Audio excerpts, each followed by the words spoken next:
Good morning बच्चों। पिछली कक्षा में हमने क्रिया पद परिचय का एक तत्व पढ़ा था महत्वपूर्ण, जिसके पद परिचय को मैंने समझाया था।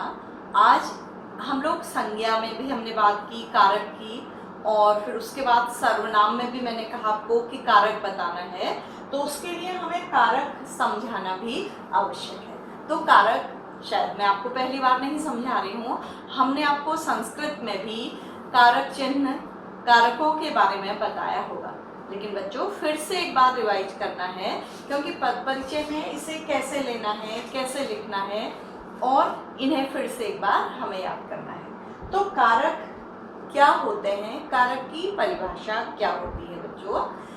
वाक्य में महत्वपूर्ण है संज्ञा या सर्वनाम, वही कार्य को करते हैं। तो कारक शब्द का भी अर्थ, कारक शब्द जो है उसका अर्थ है करने वाला। तो वाक्य में करने वाला कौन होता है? या संज्ञा शब्द होता है या सर्वनाम शब्द। कार्य को कौन करता है? या मैं कहूंगी कि अध्यापिका पढ़ा रही है, या अध्यापिका के बदले होगा वह पढ़ा रही है, यानी कि या तो संज्ञा कार्य करता है या सर्वनाम कार्य करता है। तो कार्य करने वाले को ही कारक कहा जाता है। तो कारक की परिभाषा हुई कि कारक शब्द का जो अर्थ है वो है करने वाला, काम को करने वाला, यानी कि कर्ता। तो जब संज्ञा या सर्वनाम का संबंध वाक्य में प्रयोग अन्य पदों से जोड़ा जाता है। अब पद क्या है मैंने आपको बताया था, शब्द, व्याकरणिक शब्द जब वाक्य में प्रयुक्त होते हैं तो वो क्या बन जाते हैं? पद। तो संज्ञा या सर्वनाम का संबंध वाक्य में प्रयोग किए गए अन्य शब्दों या क्रिया से किस प्रकार का है, जो ये चीजों को दर्शाता है, वो क्या है? कारक हैं। अब बच्चों कारक को, ये आपको कठिन परिभाषा याद करने की कोई जरूरत नहीं है, मैं समझा रही हूँ। आपके लिए जो महत्वपूर्ण होगा वो मैं बता दूंगी कि वो आपको लिखना होगा और समझना होगा, ठीक है? तो आपको इन कारक चिन्हों को हम कैसे समझते हैं या इन्हें कैसे प्रकट किया जाता है बच्चों? इन्हें कुछ चिन्हों के द्वारा प्रकट किया जाता है। तो सबसे पहले फिर से समझिए कि कारक क्या है। किसी काम को करने वाला संज्ञा या सर्वनाम कारक है, और कारकों का जब वाक्य के अन्य पदों से संबंध किस रूप में, किस तरह से जोड़ा जाता है, या क्रिया से किस तरह से जोड़ा जाता है, उसे कहते हैं कारक। और उन कारकों को प्रकट करने के लिए कुछ विभक्ति चिन्हों का प्रयोग किया जाता है। क्या आपको 6 में पढ़ाए गए या 7th में पढ़ाए गए विभक्ति चिन्ह याद हैं? और याद नहीं है तो आपको उनको बहुत शॉर्टकट में, इतनी कठिन परिभाषा के रूप में नहीं, फिर से थोड़ा सा रिवाइज करना पड़ेगा, याद करना पड़ेगा। तो वही मैं एक बार आपको समझा रही हूँ, ठीक है? तो वो कारक चिन्हों को हम ध्यान देते हैं, क्योंकि ये कारक अपने चिन्हों से ही वाक्य में पहचाने जाते हैं या प्रकट होते हैं, ठीक है? तो आपके हैं, आपके कारक हैं, ध्यान दीजिएगा, कारक और कारक चिन्ह।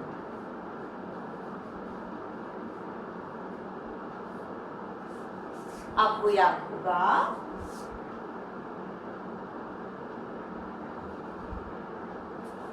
कर्ता, कर्म, करण,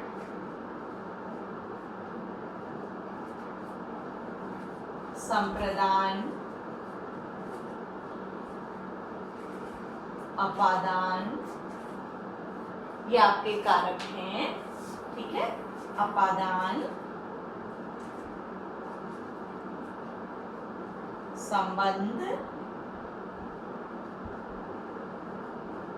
अधिकरण, और मुझे लगता है इस बोर्ड में इससे ज्यादा शायद दिखाई नहीं दे रहा है। तो हमारा जो 8वां कारक होता है वो होता है संबोधन। यहाँ लिख दे रही हूँ मैं इसको, आप यहाँ देखिएगा इसको, ठीक है? ये 8 कारक होते हैं हमारे, इनके चिन्ह आपको याद होंगे कर्ता ने, कर, को, से, इसके साथ एक शब्द और भी लिखना पड़ेगा आपको, अलग। ठीक है, संप्रदान, को या के लिए,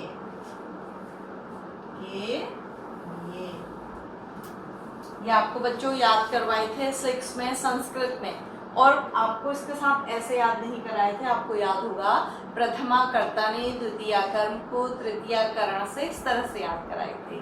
तो आज उसकी जरूरत फिर से है आपको समझने के लिए। संप्रदान को के लिए, अपादान से, अलग यहाँ नहीं होगा बच्चों, यहाँ होगा साधन, और यहाँ होगा अलग, सेपरेशन। ठीक है, अलग, संबंध, ता, के, की, और रा, रे।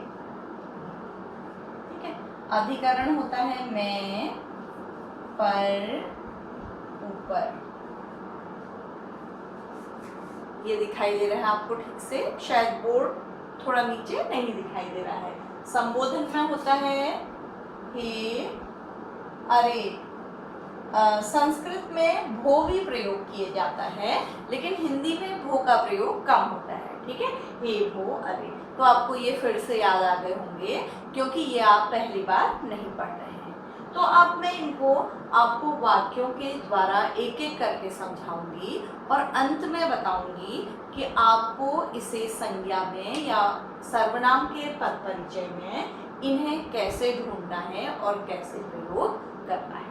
तो बच्चों, ये चिन्ह आप फिर से देख लीजिए, ये आपको याद करने हैं और ये आपको कॉपी में लिखने हैं। आपको कारक की परिभाषा नहीं लिखनी है, लेकिन ये चिन्ह लिखने हैं और याद करने हैं। ठीक है, अब हम इनको एक एक करके समझेंगे। सबसे पहले हम समझेंगे कर्ता।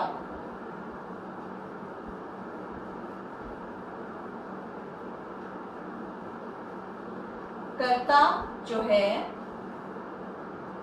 आपको इस पाठ में लिखना नहीं है, केवल समझना अधिक है। लिखना केवल क्या है, कारक चिन्ह। ये आप स्वयं लिख लीजिएगा, इनको लिख के मुझे भेजने की भी कोई ज़रूरत नहीं है, ये आपको बुक्स में मिल जाएगा। तो कर्ता कारक, कर्ता कौन है, उसमें स्वयं में उसका अर्थ छिपा है। जो काम को करता है वो करता है, मतलब काम को करने वाले व्यक्ति को कर्ता कहा जाता है। तो ये सर्वनाम के रूप में भी हो सकता है और संज्ञा के रूप में भी हो सकता है। जैसे कैसे, राम पढ़ता है, तो राम करता है, और मैं कह दूं कि वह पढ़ता है, तो यहाँ कर्ता क्या हो गया, वह। ठीक है, और इसका पद परिचय में क्या महत्व है ये देखिए। अगर आया राम पढ़ता है, तो आपको राम का पद परिचय करना है। तो राम क्या है बच्चों, संज्ञा है, और कौन सी संज्ञा है, व्यक्तिवाचक संज्ञा है, पुल्लिंग है, एक वचन है, और आप इसको क्या लिखेंगे, ये कर्ता कारक है। Is that clear? देखिए, कर्ता कारक है, एक वचन है, तो आपको कर्ता कारक की जरूरत कहाँ पर पड़ेगी। और अगर ऐसे ही हमने राम हटा दिया, यहाँ पर हम लिखें कि वह पढ़ता था। अब हमें वह का अगर पद परिचय करना है, तो यह सर्वनाम है।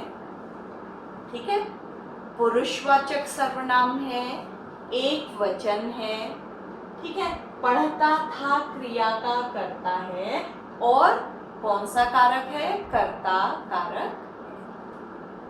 ठीक है, तो इसका प्रयोग कैसे करना है, इसे आपको इम्प्लीमेंट, आपको पद परिचय में कैसे लाना है, ये मैं समझा देता हूँ। तो कर्ता कारक कौन होता है, जो काम को करता है वह कर्ता कारक होता है।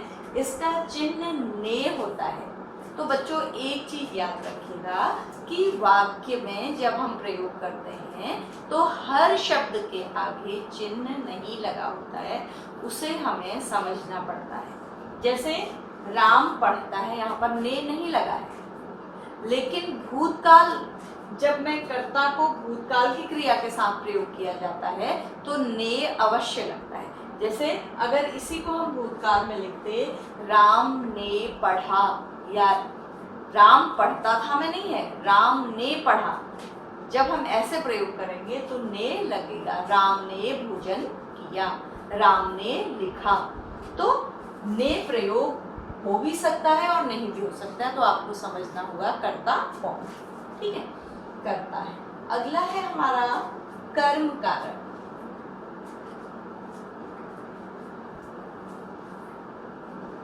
कर्म कारक, अब ये कैसे हम ढूंढेंगे? देखिए, कर्म होता है हमारा ऑब्जेक्ट। अभी हमने पिछली कक्षा में पढ़ा था, कर्म कारक में मतलब वो वस्तु जिस पर क्रिया सीधे जिससे रिलेटेड होती है वो हमारा कर्म होता है, या कर्ता का जो ऑब्जेक्ट होता है उसका टारगेट होता है वो कर्म होता है। तो इसे हम वाक्य में प्रकट कैसे करते हैं? वह भोजन खाता है। मान लीजिए आपको भोजन का पद परिचय करना है, हमारे कर्म कारक का चिन्ह क्या होता है? को। तो बच्चों ये वाक्य में प्रकट भी हो सकता है और अप्रकट भी, नहीं भी हो सकता है, लुप्त भी हो सकता है। तो आपको खुद से सोचना है। जैसे वह भोजन को खाता है, तो इसे हमें खुद ही लगाना होगा। तो अगर हम इसका पद परिचय करेंगे तो हम इसे क्या लिखेंगे? ये कर्म कारक। ठीक है, तो ये कर्म कारक आपको समझ में आया। जो इसका टारगेट है वो कर्म कारक होता है। और आपने देखा था पिछले में कि जो क्रिया होती है वो सकर्मक भी होती है और अकर्मक भी। तो अगर अकर्मक क्रिया है तो उसमें कर्म होगा ही नहीं। ठीक है, और कर्म को हम किस चिन्ह से प्रकट करते हैं?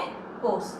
ठीक है, अब हमारा अगला कारक आता है करण कारक। तो हम इसको मिटा देंगे, क्या आएगा हमारा? करण कारक। तो करण में खुद ही उसकी परिभाषा छुपी है। कारण, संज्ञा और सर्वनाम जिस कारण से या जिस साधन से अपनी क्रिया को पूरा करते हैं। मान लीजिए मैं इस पेन से बोर्ड में लिख रही हूँ, तो मैं करता हूँ और ये पेन मेरा क्या है बच्चों? साधन।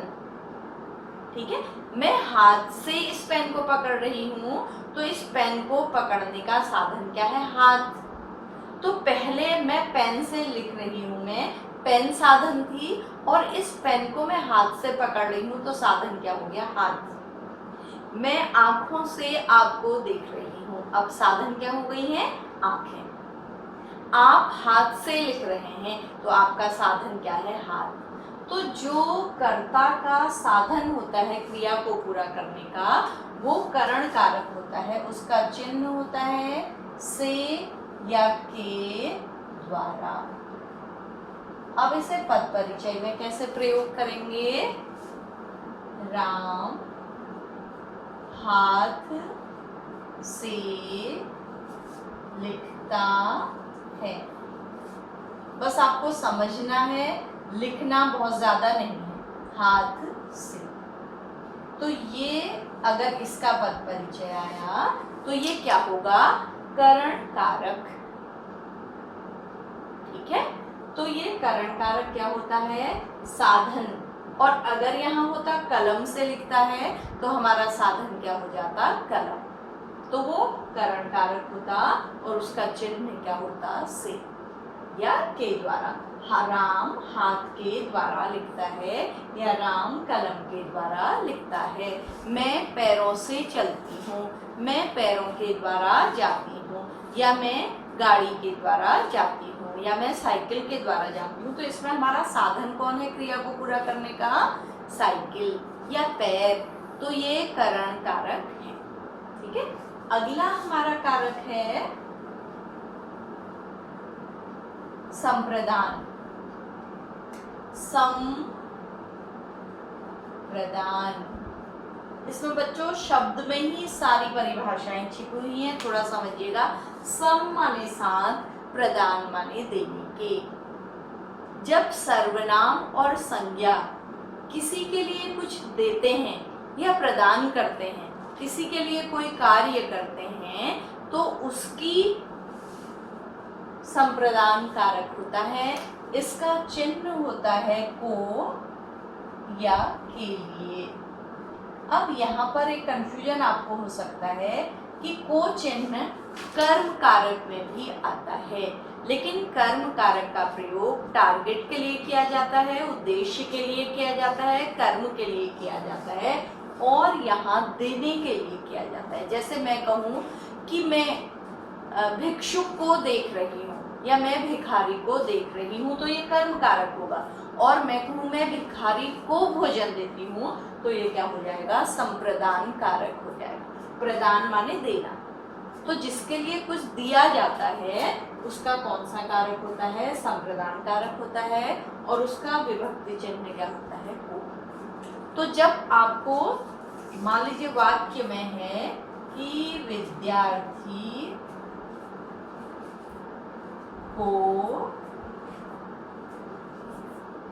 पुस्तक दो या विद्यार्थी के लिए पुस्तक दो, तो यहाँ पर विद्यार्थी क्या हो गया, संप्रदान कारक होता है। जिसके लिए कुछ दिया जाता है उसका संप्रदान कारक होता है। या मैं विद्यार्थी को पुस्तक देती हूँ, तो विद्यार्थी क्या है, संप्रदान कारक है। ठीक है, अगला हमारा आता है कारक अपादान। ठीक है, अपादान कारक आता है हमारा अपादान। अपादान कारक होता है, इसका चिन्ह होता है से और अलग। ये मैंने दिखाया था सेपरेशन। जब वाक्य में किसी एक वस्तु से कोई दूसरी वस्तु अलग होती है, एक पद से कोई दूसरा पद शब्द अलग होता है, तो उसे अपादान कारक कहते हैं। सेपरेशन में ये प्रयोग किया जाता है अलग होने के अर्थ। ठीक है, जैसे हम कहें कि घर से दिल्ली गया वह, तो घर से, ये से क्यों प्रयोग किया गया है, साधन के रूप में नहीं किया गया है। ये क्यों प्रयोग किया गया है, वह जो है सर्वनाम कर्ता घर से दिल्ली गया, मतलब घर से क्या हो गया, अलग हो गया। तो घर का क्या हो जाएगा, अपादान कारक होगा, और उसका चिन्ह क्या होगा, अलग। तो जब हम पद परिचय करेंगे तो घर बच्चों क्या है बताइए, संज्ञा है। कौन सी संज्ञा है, जातिवाचक संज्ञा है, कोई विशेष नाम नहीं है। ठीक है, और हम इसमें क्या लिखेंगे, एक वचन लिखेंगे, पुल्लिंग लिखेंगे, और क्या लिखेंगे, अपादान कारक लिखेंगे, क्योंकि घर से कोई वस्तु क्या हो रही है, अलग हो रही है। घर से ये व्यक्ति जो है वो क्या हो रहा है, अलग हो रहा है।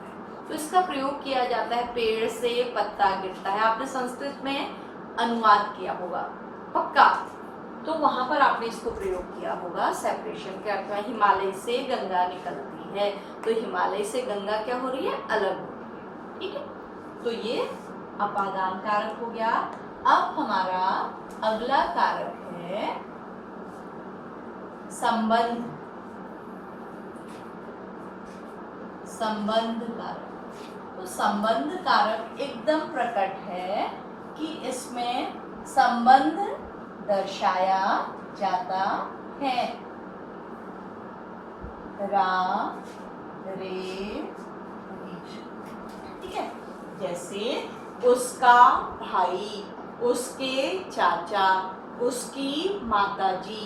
ठीक है, तुम्हारा भाई, तुम्हारे चाचा, तुम्हारी अध्यापिका, इन शब्दों में जहां दो शब्दों के बीच में, या जैसे हम कहें, ये ना कहें वृक्ष के पत्ते, ठीक है, शहर का विद्यालय, विद्यालय की कुर्सियां, तो दो शब्दों के बीच में संबंध दिखाया जा रहा है, ठीक है। तो यहाँ पर कौन सा कारक होता है? संबंध कारक होता है, रिलेशन दिखाने में। जैसे मैं कहूं कि मेरे विद्यार्थी, है ना, मेरी अध्यापिका, तो मेरी और अध्यापिका के बीच में क्या है? रिलेशन है, संबंध है। मेरी मित्र, मेरे मित्र, मेरे पिता, उसका भाई, तो इन सारे, जैसे पिता का पुत्र, राजा का पुत्र, तो अब हमें ये पद परिचय के लिए दिया गया अगर राजा, तो ये क्या है? संबंध कारक है। तो इसके चिन्ह से हम पहचानेंगे। मैंने आपको बताया था कि कारकों को उनके चिन्हों के द्वारा ही प्रकट किया जाता है। बच्चों, जैसे राजा का पद परिचय करने दिया गया, तो ये संज्ञा का पद परिचय हुआ, तो ये संबंध कारक है। ऐसे ही हम कहें उसका, अगर इसका पद परिचय करने के लिए आए, तो ये सर्वनाम का पद परिचय है, और ये कौन सा कारक है? संबंध कारक है, ठीक है। अब हमारा अगला कारक है अधिकरण कारक। सुना है ना आपने? अधिकरण कारक। अधिकरण कारक का चिन्ह है में, पर, ऊपर, तीन चिन्ह हैं। अधिकरण कारक क्रिया का आधार है, बेस है बच्चों। जैसे बिल्कुल ध्यान दीजिएगा कि ये पेन जो मेरा है, मैंने हाथ में रख लिया, तो इस पेन का बेस क्या हो गया? मेरा हाथ। तो मेरा हाथ अधिकरण कारक है। अगर मैं अपने घर के फर्श पर खड़ी हूँ, तो फर्श मेरा क्या है? आधार है। आप अपने घर पर सोफे पर बैठे हैं, तो सोफा आपका आधार है, और सोफे का आधार क्या है? आपका फर्श। आपको समझ में आ रहा है? तो ये अधिकरण कारक कहलाता है, और इसका चिन्ह होता है में। हाथ में पेन, हाथ पर पेन, हाथ के ऊपर, तो ये अधिकरण कारक है। और इसे कैसे लिखा जाता है? जैसे घर में लोग हैं, तो यहाँ पर अगर ये घर का पद परिचय करने के लिए आया, तो मैं लगने के कारण ये क्या होगा? अधिकरण कारक होगा, क्योंकि इन लोगों का बेस क्या है? तो अधिकरण कारक क्या है? बेस। अधिकरण मीन्स आधार। क्लियर? तो ये भी हो गया आपका। अब आपका आठवां जो कारक है वो है संबोधन। इसके साथ ही लिख देते हैं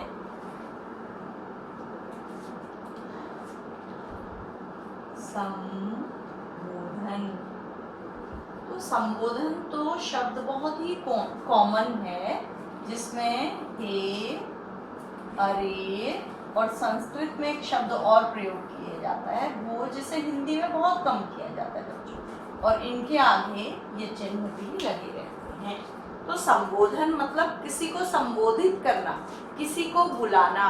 अरे बच्चों इधर आओ, हे लड़के, ये भी हम हिंदी में बहुत कम प्रयोग करते हैं। जैसे हम अरे ज्यादा प्रयोग करते हैं बच्चों। अरे मित्र इधर आओ, अरे दौड़ो, अरे तुम कहाँ जा रहे हो। तो इस तरह की चीजें हम किसी को संबोधित करने के लिए प्रयोग करते हैं, तो ये संबोधन कारक कहलाते हैं। तो जैसे अरे मित्र, तो हमें क्या दिया जाएगा? मित्र का पद परिचय करने के लिए दिया जाएगा। तो मित्र हमारा जातिवाचक संज्ञा होगा, एक वचन होगा, ठीक है। तो मित्र कोई भी किसी से कह सकता है, उभयलिंगी होगा, ठीक है। तो ये एक वचन होगा, और अरे यहाँ लगने से, अरे मित्र लगने से ये क्या होगा? संबोधन कारक होगा। तो बच्चों, संज्ञा और सर्वनाम के पद परिचय में केवल कारक प्रयोग किया जाता है, इसके अतिरिक्त जब हम क्रिया का पद परिचय करते हैं या विशेषण का पद परिचय करते हैं तो कारक का प्रयोग बिल्कुल नहीं किया जाता है। ये आपको अलग अलग भी समझना होगा कि किस पद परिचय में आपको कारक की आवश्यकता होती है और किस पद परिचय में नहीं होती है। तो एक बार मैं फिर से आपको बता रही हूँ। आज आपको मैंने कारक बताया, मैंने आपको बताया कि कारक शब्द का अर्थ है करने वाला। फिर मैंने आपको बताया संज्ञा सर्वनाम के जिस रूप के प्रयोग से क्रिया के साथ या वाक्य के अन्य पदों के साथ उसका प्रयोग दर्शाया जाता है, संबंध दर्शाया जाता है, उसे कारक कहते हैं। और कारकों को विभिन्न चिन्हों के द्वारा प्रकट करते हैं। वो है कर्ता ने कर्म को करण से संप्रदान के लिए अपादान से अलग होने के अर्थ में, संबंध काके की रारेरी और अधिकरण में पर ऊपर, और लास्ट होता है संबोधन हे हो अरे। तो ये 8 कारक हैं जिनको आपको बहुत ज़्यादा समझना नहीं है, क्योंकि ये आपका मुझे लग रहा है रिवीजन ही है, आप पहले पढ़ चुके हैं। तो ये बच्चों आज हमारे पद परिचय का एक स्टेप हम आगे बढ़ गए हैं। अब हमारे अव्यय रह गए हैं जिनको मैं अपनी अगली कक्षा में आपको समझाऊंगी। तो मोस्ट प्रॉब्ली अगली कक्षा में हमारा पद परिचय पूरा हो जाएगा।